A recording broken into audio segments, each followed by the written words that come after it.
Digital governance తో పారదర్శక పరిపాలన అందిస్తాం. సీఎం రేవంత్ రెడ్డి. హైదరాబాద్ జూలై 7.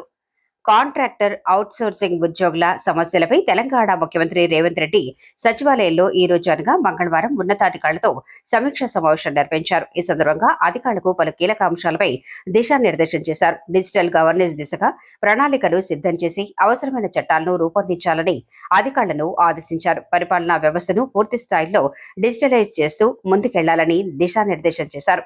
ప్రజలకు మెరుగైన సేవలు అందించడంతో పాటు సంక్షేమ పథకాలు నేరుగా లబ్ధిదారులకు చేర్చేందుకు డిజిటల్ గవర్నెన్స్ ఉపయోగపడుతుందని సీఎం సూచించారు. ప్రభుత్వ ఉద్యోగులతో పాటు కాంట్రాక్ట్ అవుట్సోర్సింగ్ ఉద్యోగులకు 1వ తేదీన జీతాలు అందించేందుకు వివరాలను పూర్తి డిజిటలైజ్ చేయాలని ఆదేశించారు. వివిధ విభాగాల్లోని కాంట్రాక్ట్ అవుట్సోర్సింగ్ ఉద్యోగుల జీతాలు, బ్యాంక్ అకౌంట్ వివరాలను డిజిటలైజ్ చేయాలని నిర్దేశించారు. డిజిటల్ గవర్నెన్స్ పై పూర్తి స్థాయి కసరత్తు చేసేందుకు ఒక కమిటీని నియమిస్తున్నట్లు తెలిపారు. 100 రోజుల్లో ఆ కమిటీకి నివేదిక సమర్పించి ఒక కొలిక్కి తీసుకురావాలని ఆదేశించారు.